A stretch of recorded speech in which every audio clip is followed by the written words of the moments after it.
বন্ধুরা, আমার মাছের চচ্চড়া হয়ে গেছে শস্য দিয়ে। কেমন লাগছে আমার এই পুঁঠা মাছের শস্য দিয়ে চচ্চড়া আমাকে কমেন্ট করে জানাবেন। Thank you. হ্যালো বন্ধুরা, welcome to my YouTube channel. বন্ধুরা দেখুন আজকে আমি কি রান্না করব। এই যে দেখুন পুঁঠা মাছ। পুঁঠা মাছে আমি নুন হলুদ মাখিয়ে নিয়েছি, আর এটা আমি বানাবো শস্য দিয়ে। আপনারা দেখতে থাকুন আমি কিভাবে বানাচ্ছি। এখন আগে আমি পুঁঠা মাছটাকে ফ্রাই করে নেব। মাছে দেওয়ার জন্য আমি 1.5 চামচের মতন সর্ষে দেব। আমি বেশি সর্ষে দেব না। সর্ষেটা প্রথমে আমি পাউডার করে নেব, তারপর পেস্ট করব। মাছ ভাজার জন্য আমি তেল দিয়ে দিলাম। তেলটা গরম হয়ে গেছে, এক এক করে মাছ ছেড়ে দেব।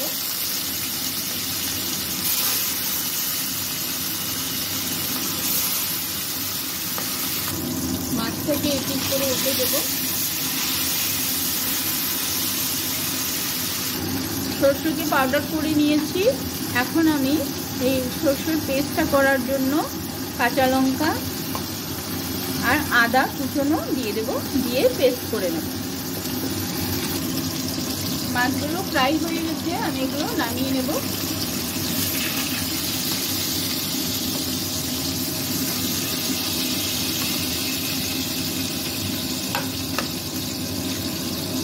বাকিগুলো ভেজে নেব।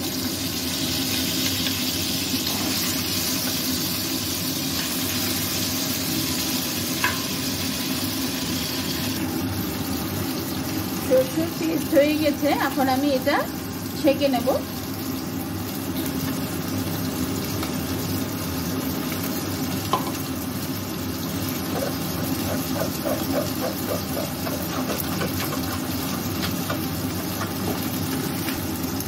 যেটুকু ছাকা বের হয়েছে আমি এই ছাকাটুকু ফেলে দেব।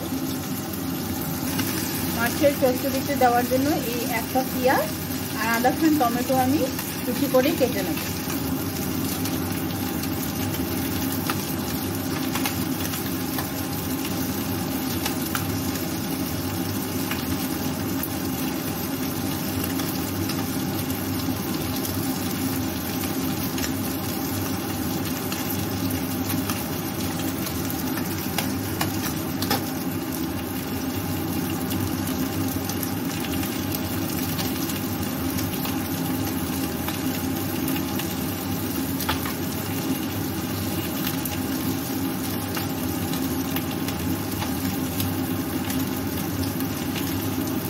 পেঁয়াজ আর টমেটো কাটা হয়ে গেছে।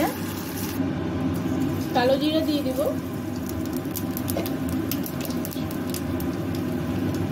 কুচিয়ে রাখা পেঁয়াজ,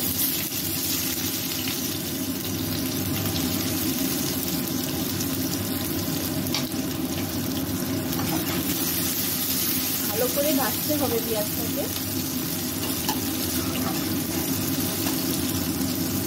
হালকা ব্রাউন পর্যন্ত পেঁয়াজটাকে আমি ভাজা করতে থাকবো। কুচিয়ে রাখা টমেটোটা দিয়ে দেবো।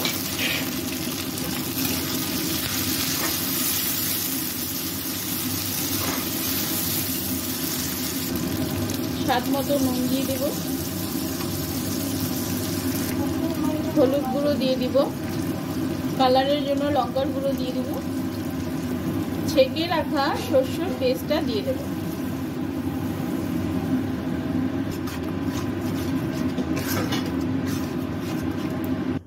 উপর থেকে চেরা কাঁচা লঙ্কা কয়েকটা দিয়ে দেব, আর ঝোলটা ফুটার জন্য ঢাকা দিয়ে দেব।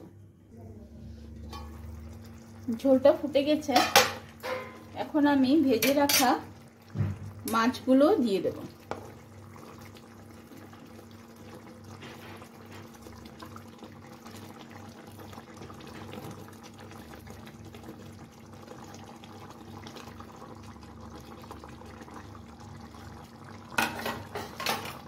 মাছগুলো সিদ্ধ হওয়ার জন্য আরো কিছুক্ষণ ঢেকে রেখে দেব।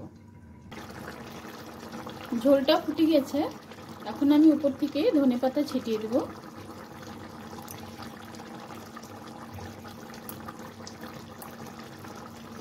আর অল্প একটু কাঁচা সর্ষের তেল।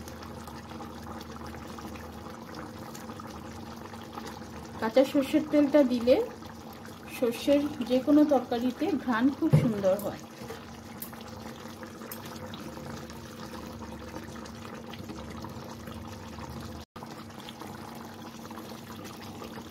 পুঁঠা মাছের শস্য ঝাল আমার তৈরি হয়ে গেছে। আমি এখন এটা নামিয়ে নেব।